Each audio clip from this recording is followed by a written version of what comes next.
শ্রী শ্রী নিত্যানন্দ রাম, শ্রী শ্রী গৌর গুণধাম। ভক্তগণ, আস্বাদন করছিলাম হরিভক্তি বিষয়ক প্রসঙ্গ। আস্বাদন করছিলাম শ্রীমদ্ ভাগবতম। শ্রী শ্রী কৃষ্ণদাস কবিরাজ গোস্বামীপাদ শ্রী শ্রী চৈতন্য চরিতামৃতে লিখছেন, কৃষ্ণ ভক্তির বাধক যত শুভাশুভ কর্ম, সেও এক জীবের হয় অজ্ঞানতম ধর্ম। অজ্ঞানতমের নাম কহিয়ে কৈতব, ধর্ম অর্থ কাম বাঞ্ছা আদি এইসব। তাহার মধ্যে মুক্তিবাঞ্ছা কৈতব প্রধান, যাহা হইতে কৃষ্ণ ভক্তি হয় অন্তর্ধান। স্বরগোস্বামীর প্রধান গোস্বামী রূপ গোস্বামী, জয়রূপ সনাতন ভট্ট রঘুনাথ, শ্রীজীব গোপাল ভট্ট দাস রঘুনাথ, এই যে রূপ গোস্বামী, সেই রূপ গোস্বামী ভক্তি সিদ্ধান্তের ওপরে সর্বশ্রেষ্ঠ এক গ্রন্থ লিখেছিলেন। তার নাম হচ্ছে ভক্তি রসামৃত সিন্ধু। পরবর্তীকালে জীব গোস্বামীর অবতার, জীব গোস্বামীরই পরের জন্ম বিশ্বনাথ চক্রবর্তী পাদ, তিনি ভক্তি রসামৃত সিন্ধু বিন্দু রচনা করেছিলেন। সেও এক অদ্ভুত গ্রন্থ। তো ভক্তি রসামৃত সিন্ধুতে রূপ গোস্বামীপাদ বলছেন, ভক্তি মুক্তি স্পৃহা যাবৎ পিশাচি হৃদি বর্ততে, তাবৎ ভক্তি সুখস্যাত্র কথম ভূদয়ো ভবেৎ। চৈতন্য চরিতামৃত মধ্যলীলা 19তম অধ্যায়ের 176তম পয়ার। অর্থাৎ ভক্তি মানে স্বর্গ আদি ভোগের বাসনা। মুক্তির বাসনা যে পর্যন্ত হৃদয়ে থাকবে, সে পর্যন্ত ভক্তি মহারানী ওই হৃদয়ে উদিত হবেন না। তাই ভাগবতে ধর্ম অর্থ কাম মুক্তি ইত্যাদি যা যা বাসনা ভক্তির অন্তরায়, সেগুলিকে পরিহার করা হয়েছে। এই সব বাসনা বা অবিদ্যা গ্রন্থি যাদের ছিন্ন হয়ে গেছে, যাদের আত্মার স্বরূপের বোধ হয়েছে, তারাই তো আত্মারাম। তারা আর দ্বিতীয় জায়গায় যান না। যতক্ষণ জীব এটা জানবে না, যতক্ষণ সে কোহিনূর মণির সন্ধান পাবে না এবং তার মূল্য জানবে না, ততক্ষণই সে বিভিন্ন জায়গায় ঘুরে বেড়াবে। এই প্রসঙ্গে একটা ভালো গল্প বলি, শুনুন, মন দিয়ে শ্রবণ করুন। একটা লেবুওয়ালা ছিল। তার মূলধন ছিল 6 পয়সা। তাই দিয়ে লেবু কিনত আর বাজারে বিক্রি করত। তা থেকে তার 2 পয়সা লাভ হতো। ওই 2 পয়সায় তার সংসার চলত। স্বামী স্ত্রী আর একটি ছোট্ট ছেলে, এই নিয়ে তাদের সংসার। একদিন হলো কি, ওই 2 পয়সা একটা লোক ধার নিল, বলল পরদিন ফেরত দিয়ে যাবে। তাই সেদিন ভোরবেলা উঠেই সে চলল ওই পয়সা দুটো আদায় করতে। কারণ ছেলে তো ঘুম থেকে উঠে খেতে চাইবে, খেতে দেবে কি? এদিকে বিপদের ওপর আর এক বিপদ, মুষলধারে বৃষ্টি। বৃষ্টির মধ্যেই সে চলেছে। যেতে যেতে পথে পড়ল একটি ভাঙা খুঁড়ো ঘর। লোকজন কেউ নেই, সব ঘর ছেড়ে চলে গেছে। বৃষ্টিতে ঘরটা হুড়মুড় করে ভেঙে পড়ল। হঠাৎ লেবুওয়ালার নজরে পড়ল কি যেন একটা চকচক করছে। কাছে গিয়ে দেখে একটা পাথর। পাথরটা নিয়ে সে ভাবল, ছেলেটা তো রোজ এটা সেটার জন্য বায়না করে, কাঁদে, এটা ওকে দেব, ও খেলা করবে, ভুলে থাকবে। এই ভেবে ঘরে নিয়ে গিয়ে ধান ভাঙা কুড়োর মধ্যে গুঁজে রাখল। কেননা ছেলেটা তখনও ঘুম থেকে ওঠেনি, উঠলে দেবে। এদিকে বেশ কয়েকদিন কেটে গেছে, লেবুওয়ালার ওটার কথা মনেই নেই। ওটা সেই ধান ভাঙা কুড়োর মধ্যেই পড়ে আছে। একদিন এক জহুরি এলো তার বাড়িতে। খুব পিপাসা লেগেছে, রাস্তার ধারে ঘর তো, ঢুকে পড়েছে। গরিব বেচারা লেবুওয়ালা বড়লোক জহুরিকে দেখে অবাক হয়ে গেছে। কোথায় বা বসতে দেবে, কীভাবেই বা অভ্যর্থনা করবে, কিছু ভেবে না পেয়ে বলল, বাবু, আমার খুবই সৌভাগ্য, আপনি আমার গরিবের কুড়েতে এসেছেন, কিন্তু আমার ঘরে আপনাকে বসতে দেবারও কিছু নেই, আপনি দয়া করে মাটিতে বসুন। মাটিতেই বসল জহুরি, জল টল খেলো। হঠাৎ ধান ভাঙা কুড়োর মধ্যে নজর পড়ল, কি যেন একটা চকচক করছে। এই ভেবে লেবুওয়ালাকে বলল, হ্যাঁ, তোমার ওই কুড়োর মধ্যে কি যেন একটা চকচক করছে দেখছি, নিয়ে এসো তো। লেবুওয়ালার তো এবার মনে পড়ে গেল সেই পাথরটার কথা। বলল, বাবু, আমি গরিব মানুষ, মাত্র 6 পয়সা দিয়ে লেবু কিনে বাজারে বিক্রি করি, তার থেকে 2 পয়সা লাভ হয়, তা দিয়ে সংসার চালাই। সেদিন রাস্তা দিয়ে যেতে যেতে ওটা পেলাম, ছেলেকে ভোলাবো বলে ওই কুড়োর মধ্যে রেখে দিয়েছি, তারপর তো মনেই নেই। জহুরি তো পাথরটা নেড়েচেড়ে দেখে অবাক হয়ে লেবুওয়ালাকে বলল, হ্যাঁ রে, তোর ঘরে এই পাথরটা, আর তুই লেবু বিক্রি করিস? জহুরি ভাবল, লেবুওয়ালাকে বললে তো বুঝবে না, কারণ ওর অল্প লোভ, পাথরটার দাম যে কত তা তো ওকে বোঝানো যাবে না, বললে বিশ্বাসও করবে না। তখন তাকে নিয়ে বাজারে গেল। বাজারে গিয়ে বেগুনওয়ালা বলল, ভাই, এই পাথরটা নিয়ে কত বেগুন দেবে? বেগুনওয়ালা বলল, বাবু, এই 10 দিতে পারি। জহুরির পছন্দ হলো না কথাটা, চলে এলো। এদিকে লেবুওয়ালা তো অবাক হয়ে গেছে, 10 বেগুন কি কম? কেন জহুরি নিল না? এরপর জহুরি গেল আলুওয়ালার কাছে। সে বলল, 1 বস্তা আলু দিতে পারবে পাথরটার বদলে? জহুরির পোষালো না, চলে এলো। লেবুওয়ালা অধৈর্য হয়ে পড়ছে জহুরির কাণ্ড দেখে। তারপর গেল চালওয়ালার কাছে। সে বলল, পাথরের বিনিময়ে খান 5 চালের বস্তা দিতে পারবে। জহুরি তাতেও খুশি হলো না। এবার লেবুওয়ালা ভাবছে, জহুরি কি বোকা, 5 বস্তা চাল কি কম? নিল না জহুরি। এবার জহুরি গেল এক স্বর্ণকারের দোকানে। স্বর্ণকার বলল, পাথরের দাম সে 10,000 টাকা দেবে। লেবুওয়ালা তো বাঁচে না, সে কুড়িয়ে পাওয়া পাথরের দাম এত? জহুরি বলল, না, অত কমে হবে না। লেবুওয়ালা ভাবে, জহুরি বলে কি 10,000 টাকায় আমার চিরকাল থাকা খাওয়ার ব্যবস্থা, বাড়িঘর সব হয়ে যাবে, অথচ জহুরি নিচ্ছে না, আরও বেশি দাম নেবে নাকি? তখন জহুরি গেল রাজার কাছে। রাজা পাথরটা দেখে অবাক, বলেন, জহুরি, এ পাথর তুমি কোথায় পেলে? এ যে কোহিনূর মণি, কত দাম এ পাথরটার? জহুরি বলল, আপনিই বলুন মহারাজ, তুমি বড় ঠকালে আমায় জহুরি। এর যা দাম তা আমি বিবেচনা করতে পারবো না, দিতেও পারবো না। আমার অনুমান হচ্ছে, আমার রাজ্য সমেত আমিও যদি বিক্রি হয়ে যাই, তাহলেও এটার দাম ঠিক হবে না।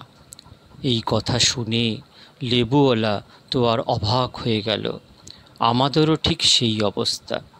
জীব নিত্য কৃষ্ণদাস, তার বসন, ভূষণ, ভোজ্য, পেয় যা কিছু গোবিন্দ সেবা। এই জ্ঞানরূপ কোহিনূর মণিটাকে বাসনারূপ যে ধান ভাঙা কুড়ো, তার মধ্যে গুজে রেখেছি। যে বস্তু আমরা পেয়েছিলাম ভাঙা ঘর থেকে, অর্থাৎ সাধুগুরু বৈষ্ণবের থেকে, আমরা তো এদের ভাঙা ঘরই মনে করি, কেননা আমরা তো এদের কোনো দামই দিইনি। তাঁদের কাছ থেকে পেয়েছি যে গৌর গোবিন্দের মন্ত্রমালা। হীরকখণ্ড যাচাই করতে পারিনি, বাসনা কুড়োর মধ্যে ফেলে রেখেছি। যদি কোনো জহুরি রূপ গুরু এসে আমাদের যাচাই করে দেখায়, তাহলে ব্রহ্মাণ্ডের ইন্দ্রপদ, ব্রহ্মপদ, মুক্তিপদে দাম উঠবে না। সেটা নিয়ে যদি গোবিন্দের কাছে নিয়ে যাই যে গোবিন্দ, এই হরিভক্তি মহারানী হীরকখণ্ডটার দাম কত, গোবিন্দ বলবেন, জহুরি, এর দাম দিতে গেলে আমার লীলা রাজ্য এবং আমাকে পর্যন্ত বিক্রি হতে হবে, তবেই দাম উঠবে। এটা তো আমরা বুঝি না, যারা বুঝেছেন তারা আত্মারাম। শ্রী সুখদেব গোস্বামীপাদ তাই আত্মারাম ও হরির গুণে আক্ষিপ্তমতি হয়ে পিতা দ্বৈপায়নের কাছে ভাগবত শাস্ত্র অধ্যয়ন করেছেন। মহারাজ পরীক্ষিতের কাছে সুখদেব 28 প্রকার নরকের বর্ণনা করেছেন। কোন পাপের ফলে কোন নরকে গমন হয় তাও বলেছেন। শুনে পরীক্ষিত মহা দুর্ভাবনায় পড়েছেন। সুখদেবকে বললেন, দয়াময়, জীব তো ইচ্ছায় অনিচ্ছায় পাপ করবেই। যদি এই দারুণ যাতনাময় নরক যন্ত্রণা ভোগ করতে হয়, তবে তো বড়ই কষ্ট জীবের। এর কি কোনো প্রতিকার নেই? তখন সুখদেব বললেন, প্রতিকার আছে মহারাজ। মনুসংহিতা প্রভৃতি শাস্ত্রে প্রায়শ্চিত্তের বিধান দেয়া আছে। যে পাপের যে প্রায়শ্চিত্ত, তা আচার্যের কাছে বললে তিনি যে বিধান দেবেন, সেই বিধান অনুযায়ী প্রায়শ্চিত্ত করলে পাপ দূর হয়ে যাবে। তবে পাপটা যদি অনেক পুরানো হয়, তবে প্রায়শ্চিত্তের মাত্রাটাও বেশি হবে। যারা এইভাবে প্রায়শ্চিত্ত করে যায়, তাদের যমযাতনা ভোগ করতে হয়। তিনি চান্দ্রায়ণ আদি নানা প্রকার প্রায়শ্চিত্তের কথা বলেছেন। জ্ঞানাগ্নি সর্বকর্মাণি ভস্মস্যাৎ কুরুতে অর্জুন। আত্মজ্ঞানী হল খাঁটি প্রায়শ্চিত্ত। তাতে কি হয়? বেণুগুল্ম মিবানল, যেমন বাঁশের ঝাড়ে আগুন দিয়ে দিলে সব পুড়ে ছাই হয়ে যায়, তেমনি জ্ঞানরূপ অগ্নির দ্বারা সব পাপ পুড়ে ছাই হয়ে যায়। এইভাবে সুখদেব জ্ঞানমার্গের প্রায়শ্চিত্ত বললেন। কিন্তু তাতেও পরীক্ষিতের সন্দেহ থাকল। বললেন, প্রভু, আপনি বললেন বেণুগুল্ম মিবানল, এই উদাহরণে সন্দেহ থাকছে যে আগুন না হয় বাঁশের ঝাড়টাকে পুড়িয়ে দিল, কিন্তু মাটির তলায় যে গোড়াটা থেকে গেল তা কী করে পুড়বে? তাহলে আপনার উদাহরণে বোঝা গেল যে জ্ঞানাগ্নি পাপের সব ধ্বংস করে দেয়, কিন্তু তার ভিত যে অবিদ্যা, সেটা তো সম্পূর্ণ ধ্বংস করল না। সুখদেব বললেন, মহারাজ, আপনি ঠিক বলেছেন। পাপের বীজটাই ঠিক খেতে যায়, পাপের বীজটাই ঠিক থেকে যায়। কেননা তৈস্তান্ন ঘানি পুয়ন্তে তপোদান ব্রতাদিভি না ধর্মজং তদৃদয়ং তদপীশাংঘ্রি সেবয়া। ভাগবত 6ষ্ঠ স্কন্ধের 2য় অধ্যায়ের 17তম শ্লোক। এতদিন যে পাপগুলো হৃদয়ে বাসা বেঁধেছিল, তার ফলে হৃদয়ে যে একটা দুর্গন্ধ করে দিয়ে গেছে, সেটা পরিষ্কার হয় না। পুড়ে যাওয়া বাঁশ ঝাড়ের যে গোড়াটা মাটির তলায় রয়ে গেছে, সেটা যেন বর্ষার জল পেলে আবার অঙ্কুরোদ্গম হবে, তেমনি হৃদয়ের মধ্যে রয়ে গেছে যে অবিদ্যা বীজ, সেটা যদি কোনো দিন ভগবত অপরাধ, বৈষ্ণব অপরাধ রূপ বর্ষা পায়, আবার গজিয়ে উঠবে। তাহলে উপায় কি? এতক্ষণে গুরুদেব নিজের মন্তব্যটা প্রকাশ করলেন। কেচিৎ কেবলয়া ভক্তা বাসুদেব পরায়ণা অঘং ধুন্নন্তি কাৎস্যেন নিরাহারমিব ভাস্কর। 6ষ্ঠ স্কন্ধের 1ম অধ্যায়ের 15তম শ্লোক। মহারাজ, এমন কোনো মহাত্মা আছেন যারা কেবল ভগবান বাসুদেবেতে ভক্তিযোগের দ্বারাই সমস্ত পাপ খালন করেন। সেটা কেমন? নিহারমিব ভাস্কর, সূর্য যেমন সকালে উঠে রাত্রে যেসব শিশির বিন্দু পড়েছিল ঘাসের উপর সেগুলোকে শুকিয়ে দেয়, তার আর গোড়া রাখে না, তেমনি হরিভক্তি সূর্যের তাপে যে পাপ শিশির ছিল জীবের হৃদয়ে সেগুলো শুকিয়ে গেল, আর গোড়া রইল না। অতএব মহারাজ, এবারে ফল কথাটা শুনে রাখুন।